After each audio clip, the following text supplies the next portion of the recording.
তাহলে দেখো, বর্ণান্ধতা, এই যে রোগটার ক্ষেত্রে, বর্ণান্ধতার ক্ষেত্রে, বর্ণান্ধতা কালার হুম, ব্লাইন্ডনেস বলা হয় যাকে, সেক্ষেত্রে হ্যাঁ, চোখ আমাদের দেখার জন্য প্রধান তিনটা বর্ণ থাকে। সাতটা বর্ণ বেনীয় সহ গলা, তার মধ্যে সকালে প্রধান তিনটা, একটা হচ্ছে লাল, সবুজ আর একটা নীল। নীল। এই যে লাল বর্ণকে দেখার জন্য আমাদের চোখের চোখের রেটিনাতে অবস্থিত যে কোন কোষ থাকে, সেই কোন কোষে ভিন্ন ভিন্ন টাইপের কোন কোষ থাকে, সেই ভিন্ন ভিন্ন হ্যাঁ, টাইপের কোন কোষ, যেমন কিছু কোন কোষ থেকে লাল বর্ণকে দেখার জন্য এরিথ্রোলেপ তৈরি হয়। হ্যাঁ, আবার সবুজ বর্ণকে দেখার জন্য আমরা যখন কোনো সবুজকে ফোকাস করি, তখন আমাদের হ্যাঁ, চোখে সেখানে তৈরি হয় সেই রকম কোন কোষগুলো তৈরি করে ক্লোরোলেপ। আবার হ্যাঁ, যদি নীল বর্ণকে দেখব, তখন নীল বর্ণ হচ্ছে সায়ানোলেপ প্রস্তুত সায়ানলেপ। করে। ঠিক আছে, তো এই যে এরিথ্রোলেপ, ক্লোরোলেপ আর হচ্ছে সায়ানোলেপ, এই প্রধান সায়ানলেপ। তিনটা রঞ্জক তৈরি হয়। এই রঞ্জকগুলোকে বলা হয় একত্রে ফোটোপসিন। ফোটোপসিন বলা হয়, কারণ দিনের বেলায় উজ্জ্বল আলোতে দেখতে সহায়তা করছে বলে এগুলো ফোটোপসিন বলা হয়। হুম, এখন মানুষের ক্ষেত্রে যদি এগুলো প্রধান মুখ্য বর্ণ, সেক্ষেত্রে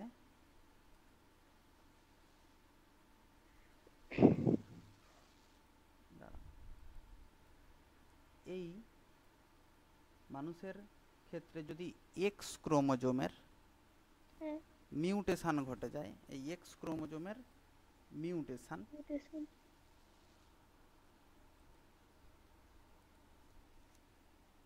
এক্স ক্রোমোজোম, ক্রোমোজোম এটার যদি মিউটেশন ঘটে, হ্যাঁ,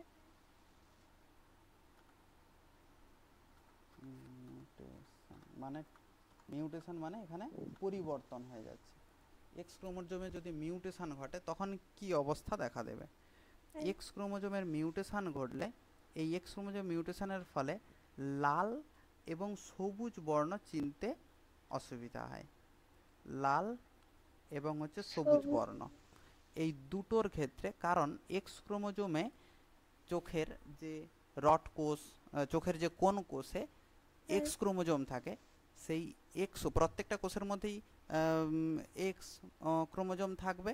যেমন হ্যাঁ, আহ, সেক্ষেত্রে কারণ দেহ কোষে প্রত্যেকটার ক্ষেত্রেই কটা 46টার থাকে, 46টা। হুম, আর চোখের রড কোষ কোন কোষ, এগুলো কি সব হচ্ছে দেহ কোষ। দেহকোষ। সেক্ষেত্রে পুরুষদের ক্ষেত্রে 44A প্লাস এক্স ওয়াই, মহিলাদের ক্ষেত্রে 44A plus x x, x. মহিলাদের ক্ষেত্রে দুটো এক্স ক্রোমোজোম, পুরুষদের হ্যাঁ, ক্ষেত্রে একটা এক্স ক্রোমোজোম। এক্স সময়। চোখে চোখের কোন কোষেও আছে এটা। হ্যাঁ, সেক্ষেত্রে এই লাল বর্ণ যদি চিনতে না পারে, এক্স ক্রোমোজোমের যদি মিউটেশন ঘটে যায়, তখন লাল বর্ণকে চিনতে পারবে না।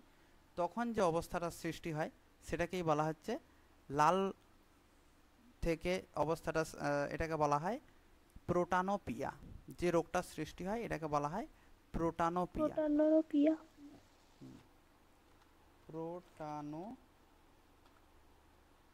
প্রোটানোপিয়া, প্রোটানোপিয়া।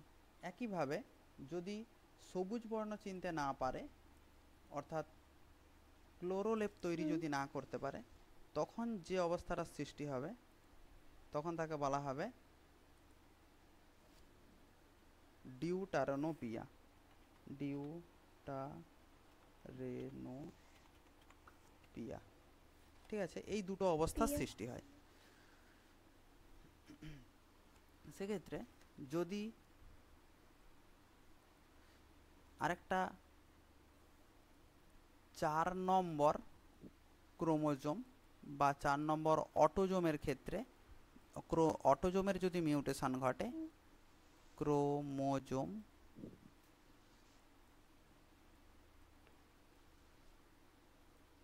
ক্রোমোজোমের যদি মিউটেশন ঘটে যায়, মিউটেশন হুম, ঘটে, সেক্ষেত্রে দেখা যায় 4 নম্বরের মিউটেশন ঘটলে, তার মানে কি 4 নম্বরটা একটা অটোজোম, এটার যদি মিউটেশন ঘটে, অটো। তখন হ্যাঁ, দেখা যাবে নীল বর্ণকে চিনতে পারেনি। নীল বর্ণকে চিনতে যদি না পারে, হুম, তাকে বলা হয় ট্রাইটানোপিয়া।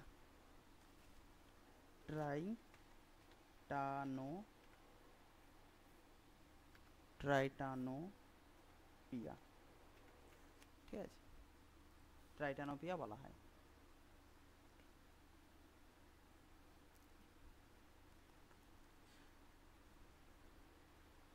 সেক্ষেত্রে এবারে যদি, ঠিক আছে, এই পদ্ধতিটা এই এতটা পুরো বোঝা গেছে, বুঝতে পারছো? হ্যাঁ হ্যাঁ প্রথম থেকে একবার যদি বলা যায়, দেখো, বর্ণান্ধতা নির্দিষ্ট কোনো বর্ণের প্রতি অন্ধত্ব সৃষ্টি হওয়া। সেক্ষেত্রে সৃষ্টি যদি হয়।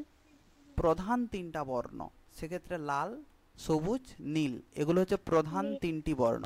এছাড়াও আরও অন্যান্য হ্যাঁ। কালার আছে যেগুলো এই লাল, সবুজ, নীল দিয়েই মিশ্রিত হয়ে তৈরি হয়। যার জন্য কি হয়, প্রধান এই তিনটা বর্ণ, সেক্ষেত্রে লাল বর্ণকে দেখার জন্য আমাদের চোখের রড, আমাদের চোখের কোন কোষে, ভিন্ন ভিন্ন টাইপের কোন কোষে এরিথ্রোলেপ, সবুজ বর্ণকে দেখার জন্য ক্লোরোলেপ, এবং নীল হ্যাঁ। বর্ণকে দেখার জন্য সায়ানোলেপ সায়ানলেপ। সৃষ্টি হয়। যদি এগুলো তৈরি করে এক্স ক্রোমোজোম। এখন হুম। দেখো, এক্স ক্রোমোজোমে যদি মিউটেশন ঘটে যায়, তাহলে নিশ্চয়ই তার পরিবর্তনের ফলে এই এরিথ্রোলেপ রঞ্জকটা সে আর তৈরি করতে পারছেনি, যার ফলে লাল বর্ণকে মানুষের দেখতে অসুবিধা হচ্ছে। এই রোগটাকে বলা হয় প্রোটানোপিয়া। প্রোটানোপিয়া। আর যে মানুষের এই লাল বর্ণ দেখতে অসুবিধা হচ্ছে তাকে বলা হয় প্রোটানোম্যালি। হুম। প্রোটানোম্যালি। বলি। আর সবুজ বর্ণ যদি দেখতে অসুবিধা হয়, ক্লোরোলেপ তৈরি হয়নি, সবুজ বর্ণ দেখতে অসুবিধা হলে তখন তাকে বলা হবে ডিউটোনোপিয়া। ডিউটারেনোপিয়া। যে মানুষের ক্ষেত্রে এই ডিউটারোনোপিয়া দেখা যাচ্ছে তাকে বলা হয় ডিউটারোনোম্যালি। হ্যাঁ। আর যদি 4 নম্বর ক্রোমোজোম, এটাই একমাত্র অটোজোমের ক্ষেত্রে ঘটতিছে, 4 নম্বর ক্রোমোজোমের যদি মিউটেশন ঘটে যায়, তখন নীল বর্ণকে দেখতে অসুবিধা হয়, ফলে সায়ানোলেপ রঞ্জকটা তৈরি হয়নি। 4 নম্বর অটোজোম, এটাও রড কোন কোষের মধ্যে আছে। তো তখন যে রোগটা সৃষ্টি হয় তাকে বলা হয় ট্রাইটানোপিয়া। এখন এরকম এর একটা চেকার বোর্ড করে দেখানো যাক। যেমন ধরো, পিতা,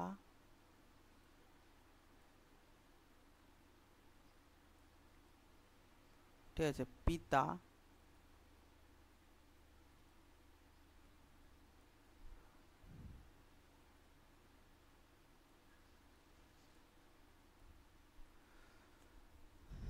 বর্ণান্ধ, পিতাকে বর্ণান্ধ ধরলাম, হ্যাঁ। ঠিক আছে, আর মাতাকে, মাতাকে বর্ণান্ধর বাহক ধরলাম, বর্ণান্ধের বাহক। এদের মধ্যে ক্রস ঘটানো হবে। সেক্ষেত্রে পিতা যেহেতু বর্ণান্ধ, সেক্ষেত্রে পিতার ক্রোমোজোম কি? পিতার ক্ষেত্রে পিতা কি এক্স ওয়াই। আর ওয়াই। যেহেতু বর্ণান্ধ ধরা হয়েছে, তাই নিশ্চয়ই একটা এক্স ক্রোমোজোমের মিউটেশন ঘটে হ্যাঁ। গেছে। পিতার ক্ষেত্রে যেহেতু একটি এক্স ক্রোমোজোম থাকে, তাই পিতাদের ক্ষেত্রে অন্য কোনো এক্স ক্রোমোজোম একে বাধা দেওয়ার মতো নেই। তাই জন্য একটি এক্স ক্রোমোজোমের মিউটেশন ঘটলেই রোগটি প্রকাশ পায়। তাই পুরুষরাই এই রোগে বেশি আক্রান্ত হ্যাঁ। হয়। কিন্তু মহিলাদের ক্ষেত্রে দুটি এক্স ক্রোমোজোম হুম। থাকে। যেহেতু আমি এখানে বাহক ধরেছি, তাই জন্য একটা এক্স ক্রোমোজোম স্বাভাবিক আছে আর একটা এক্স ক্রোমোজোম মিউট্যান্ট আছে। ঠিক এর মতো মিউট্যান্ট যেটা দিয়েছি, এখানেও মিউট্যান্ট সেটাকেই দিয়েছি। এখন এখানে দেখাতে হবে যে কোন জিনগুলো কীরকম ধরা হয়েছে, সেটা এখানে পাশে থার্ড ব্র্যাকেটের মধ্যে লিখতে হবে। এখানে, ঠিক আছে, এগুলো লিখতে হবে। যেমন এক্স সি প্লাস, এটা হচ্ছে স্বাভাবিক জিন বলে এখানে লিখতে হবে। আর এক্স শুধু সি, এটা হচ্ছে মিউট্যান্ট জিন। এখানে মিউট্যান্ট, যেটাকে মিউট্যান্ট ধরা হয়েছে, এটা এখানে লিখতে হবে মিউট্যান্ট, ঠিক আছে, মিউট্যান্ট জিন বলে লিখতে হবে। আর এটা হচ্ছে স্বাভাবিক জিন বলে লিখতে হবে, স্বাভাবিক জিন। এখন এর থেকে, অর্থাৎ পিতা বর্ণান্ধ থেকে দুই ধরনের গ্যামেট আসবে। একটা হচ্ছে এক্স সি আর একটা হচ্ছে হ্যাঁ ওয়াই। আর মাতা বাহক, মাতার থেকেও দু ধরনের গ্যামেট আসবে, X C X C plus আর এক্স আর একটা হচ্ছে সি এক্স সি। ঠিক আছে, এক্স সি। এবার এই যে গ্যামেটগুলো হয়েছে এদেরকে এগুলোকে চেকার বোর্ডে হ্যাঁ বসাতে হবে।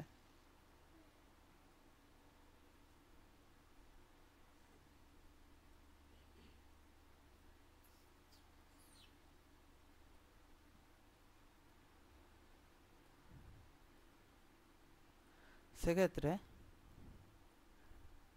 যেদিকে ওয়াই ক্রোমোজোম আছে এটাকে মেল, এবং যেদিকে দুটো এক্স ক্রোমোজোম আছে ফিমেল হ্যাঁ হিসাবে ধরতে হবে। যেমন এই যে X C plus X C, এদিকে ফিমেল, তাই এক্স প্লাস সি প্লাস, আর সি একদিকে এক্স সি বসালাম, আর এপাশে বসালাম সি এক্স সি, ওয়াই। আর একটা হচ্ছে ওয়াই। এটা খুব লক্ষ্য করে বসাতে হবে, কারণ এটা মেলের চিহ্ন, তাই মেলের দিকে এই ওয়াইটা রাখতেই হবে, নাহলে এখানে এক নাম্বার কেটে নেবে।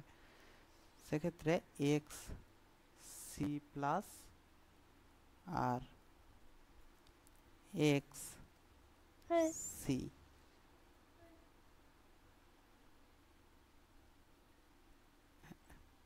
আচ্ছা,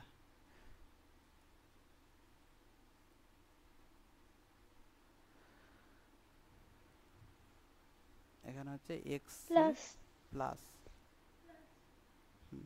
এক্স সি, আর এখানে হচ্ছে C X C plus Y plus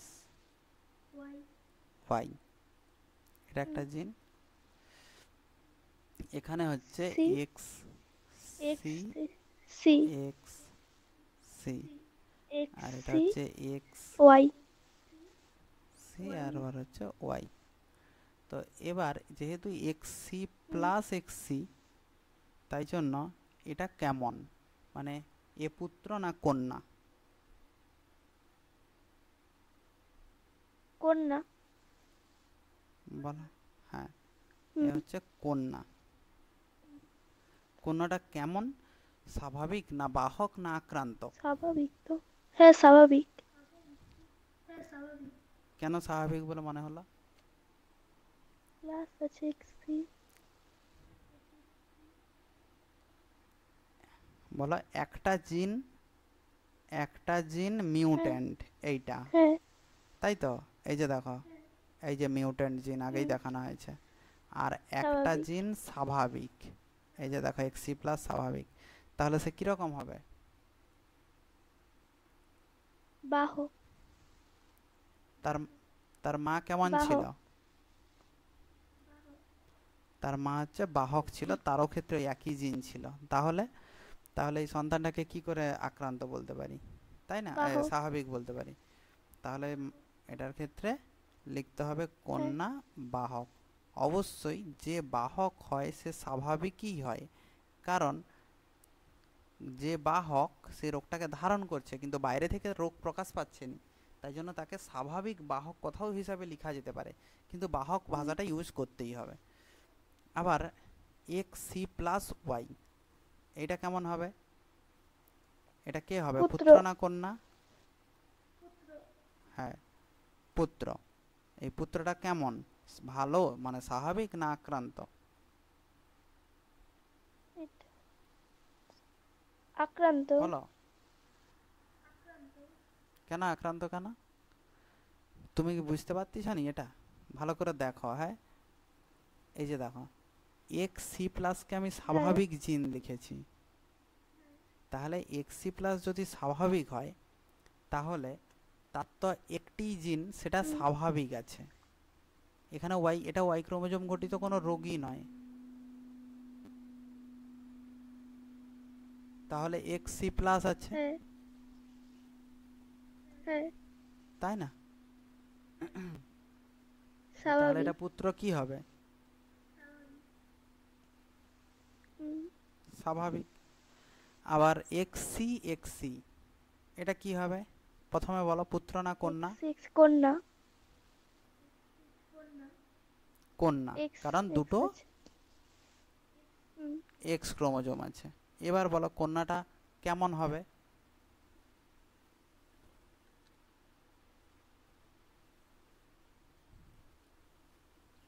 এটা হচ্ছে বলো। স্বাভাবিক। একটা, আচ্ছা তুমি কি এই সাইডের যে লেখাটা, এই যে দেখো এই লেখাটা, এই লেখাটাকে লক্ষ্য করতেছ? এইটা দেখে বলো, এইটাকে দেখে বলো স্বাভাবিক। এক্সি কি? এই মিউটেন্ট। যে এক্সিটা হ্যাঁ, মিউট্যান্ট জিন। তাহলে দুটোই যদি মিউট্যান্ট হয়ে যায়, পরিবর্তন হয়ে যায় দুটোই, তাহলেই হ্যাঁ, তো রোগটা সৃষ্টি হচ্ছে। যেমন এই তো তুমি দেখো না, এইটাকে তার মা বাবা কেমন ছিল দেখো, এই যে দেখো তার পিতা মিউট্যান্ট থাকার জন্যই হ্যাঁ। পিতাটা বর্ণান্ধ হচ্ছিল, হুম, তাই না? এই দেখো মিউট্যান্ট এক্সিটা থাকার জন্য, এই যে এক্সি, এই মিউট্যান্ট জিনটা থাকার জন্যই।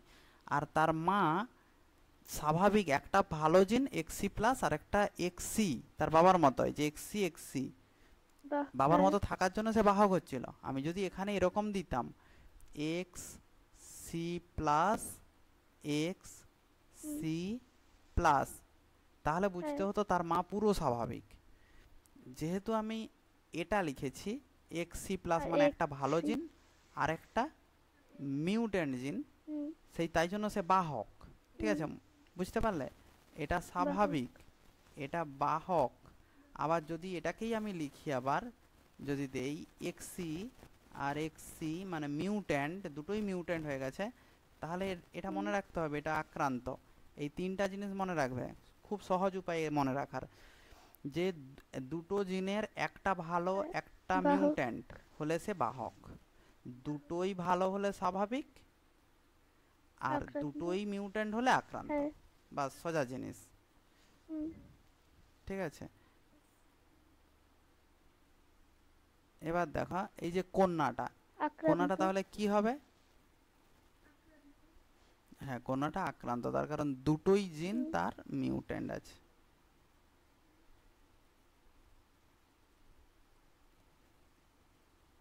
এর পরেরটা বলো। এটা হচ্ছে এটা পুত্র পুত্র হবে না আক্রান্ত। কন্যা হবে? হ্যাঁ, হুম, এটা হচ্ছে পুত্র। ঠিক আক্রান্ত। বলছো, পুত্র আক্রান্ত। আক্রান্ত কেন? তার কারণ একটা হ্যাঁ, সি এক্সি, যেটা মিউটেন্ট জিন। মিউট্যান্ট জিন, আর এটা তো ওয়াই হ্যাঁ। ক্রোমোজোম ঘটিত কোনো জিনই নয়। হুম, ঠিক আছে, তাহলে এই যে প্রথমে এই যে জীবগুলো, তাহলে এখানে কি দেখা গেল? কন্যা বাহক। কন্যা বাহক মানে কি? তাহলে বলাই যেতে পারে স্বাভাবিক। যে এক্ষেত্রে বাহক কতগুলো হচ্ছে? বাহক হচ্ছে 25%। দেখো বাহক 5। 25% হ্যাঁ, বাহক। ঠিক আছে, তারপরে যদি বলা হয় আক্রান্ত কত, ঠিক আছে, আক্রান্ত কত হচ্ছে? আক্রান্ত, আক্রান্ত পুত্র কন্যা একটা একটা হচ্ছে, আছে। আক্রান্ত হ্যাঁ, কন্যা একটা হচ্ছে, তাই না? তাহলে বলা হুম, যেতে পারে 50%। এই চারটা মোট তৈরি হয়েছে, চারটাকে 50, হ্যাঁ। চারটাকে হ্যাঁ, 25-25 করে ধরা হয়ে গেছে। আর যদি বলা হয় স্বাভাবিক কত হবে, স্বাভাবিক সন্তান, হ্যাঁ, স্বাভাবিক, তাহলে দেখা যাবে হ্যাঁ, পুত্র, স্বাভাবিক। শুধু একটাই পুত্র স্বাভাবিক আছে, তাই জন্য স্বাভাবিক। 25% হচ্ছে স্বাভাবিক। হুম, বুঝা গেল? তাহলে বাহক আক্রান্ত তাহলে স্বাভাবিক, স্বাভাবিক। বাহক আক্রান্ত স্বাভাবিক, এটা হুম, হচ্ছে এর ক্ষেত্রে বেড়ে যাবে। আবার দেখো আরেকটা, তাহলে যদি চেকার বোর্ড করা যায়, দেখো দেখাচ্ছি। পিতা বর্ণান্ধ আর মাতা বাহক, এটা ধরছিলাম। এবারে যেটা ধরবো সেটা হচ্ছে,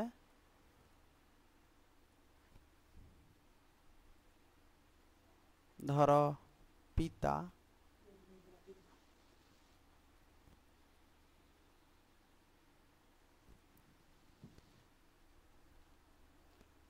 পিতা হ্যাঁ, স্বাভাবিক, ঠিক আছে, পিতাকে স্বাভাবিক। আমি স্বাভাবিক ধরলাম এতে,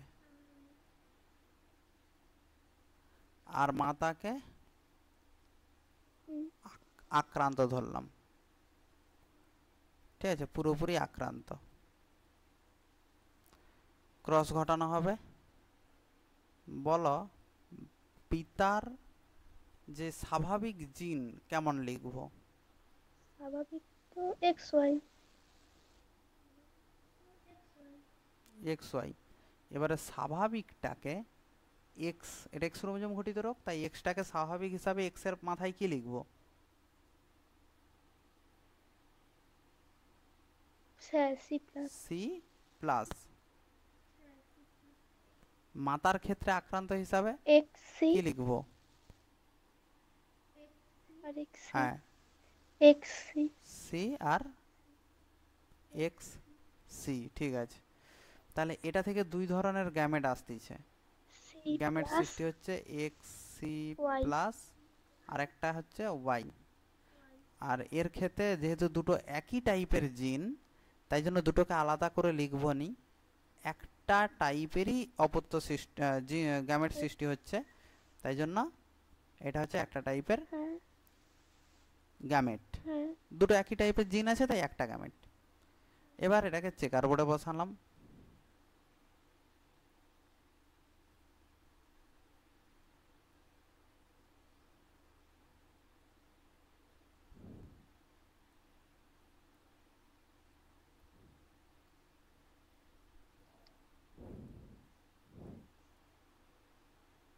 মেল আর একদিকে ফিমেল।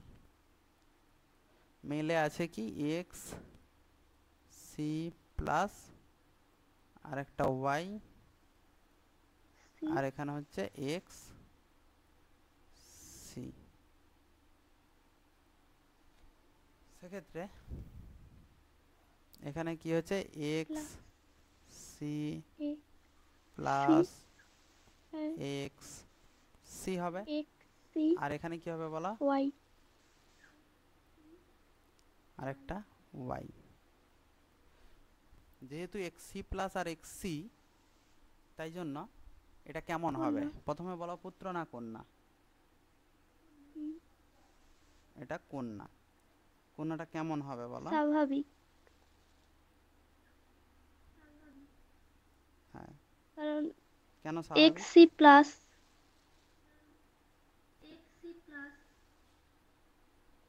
হ্যাঁ, তা প্লাস তো আছে, কিন্তু হ্যাঁ, তার সাথে মিউটেন্ট জিনটা তো আছে, তাহলে কেমন হবে? স্বাভাবিকই তো হবে, মানে বাহক। স্বাভাবিক। তাহলে সেটা কে বললো? হ্যাঁ, বাহক বলা যাবে নি? বাহক বলে বলতে হবে নি? আমি তো বললাম যে দুটো জিনের একটা ভালো আর একটা মিউট্যান্ট বা খারাপ হুম, যেটাকে বলা হচ্ছে, হলে সে বাহক, ঠিক আছে। সে জিনটাকে ভেতরে ধারণ করতেছে কিন্তু বাইরে প্রকাশ পাচ্ছে নি, তাকেই বাহক বলা হয়। আর এটা কি হবে? এটা হচ্ছে পুত্র আ- আক্রান্ত। পুত্র। হ্যাঁ, ঠিক বলছো, মিউটেন্ট। কারণ একটাই জিন আক্রান্ত। আছে সেটাই মিউট্যান্ট, তাই হচ্ছে আক্রান্ত।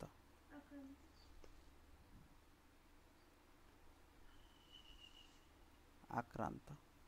তাহলে এর ক্ষেত্রে এই দুটোকেই 100% ধরলে কি দেখা যাবে? 50% হ্যাঁ, কন্যা বাহক হচ্ছে, 50% বাহক,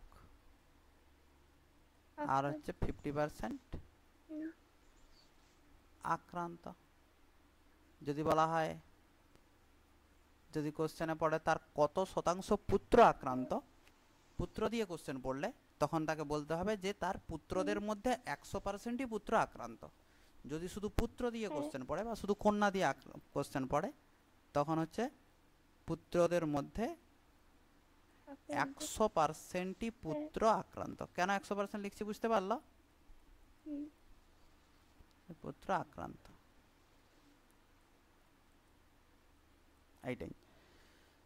তো এরকম টাইপের কোশ্চেন আসতে পারে।